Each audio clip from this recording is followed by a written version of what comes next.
Elk Grandson ran through the forest as fast as he could, stopping only to check for sign of Sheba's passing.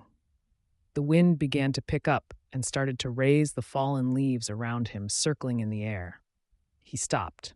He had never seen the wind do this type of whirlwind before. He looked around at the trees. To his surprise, none of the branches were swaying.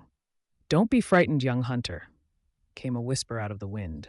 Elk Grandson looked furiously around, trying to see if his ears were playing tricks on him. The shadows started to gather.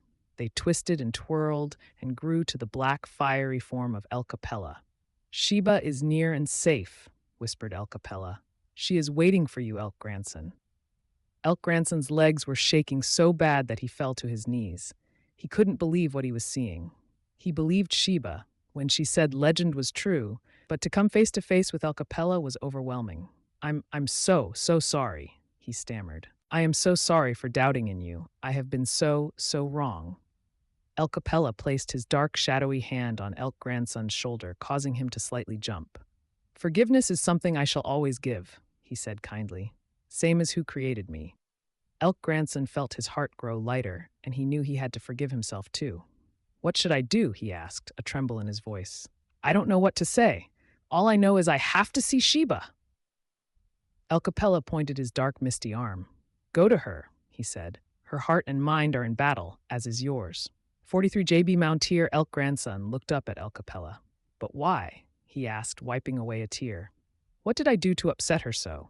I must know to not do it again," he pleaded. Elkapella placed his dark, shadowy hand back on Elk Grandson's shoulder.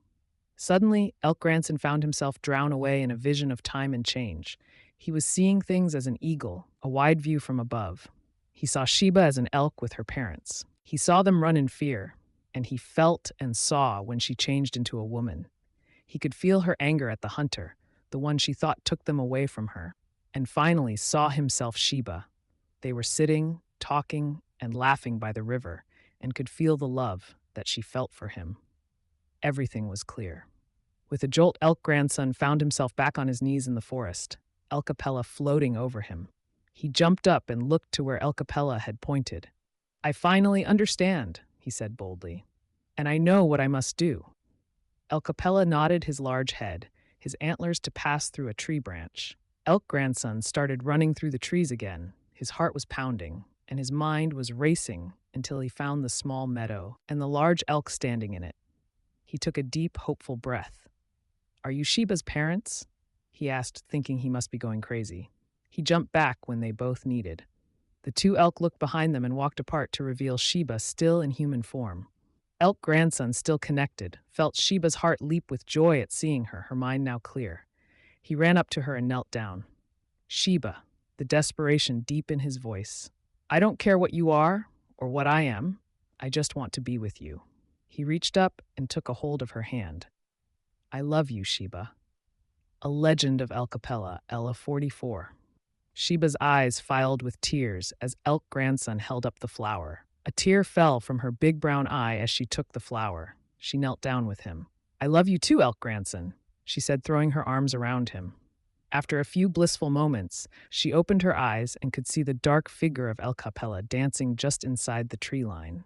His large flute, like his head, tossed back and forth, dancing to the most beautiful melody Sheba had ever heard. Sheba reclosed her eyes and squeezed Elk Grandson tighter. She felt the heat tingling sore through her body once again, but this time it was from Elkapella. This time it came from her heart. Eagle Heart ran through the forest as fast as his little legs could carry him. He wished he was as swift of runner as his father was. He thought that the majestic elk, how amazing they were. With their great size and massive antlers, they could run through thick timber that he could barely crawl through. Finally, he reached the end of the dark trees and ran out into the small meadow. He stopped dead in his tracks when he saw what was there. The large form of Elkapella was floating right in front of him, his grandfather standing next to him. His grandfather whispered to Elkapella.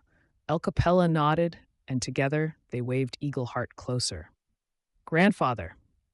"You know Elkapella," he shouted excitedly. "And you talked to him too." He couldn't help but to jump with joy. He remained reverent. The Coca smiled at his grandson and chuckled. "Yes, Eagle Heart, I do," he laughed. And do you know what else? He said, holding out his normally clenched fist towards his grandson. What coca? He said excitedly. 45 JB Mounteer. Sometimes he calls me son, he said, opening his fist. And sometimes he calls me Pelly. Eagleheart stared in amazement. There, in his grandfather's open palm, was the undeniable black silhouette of Elkapella.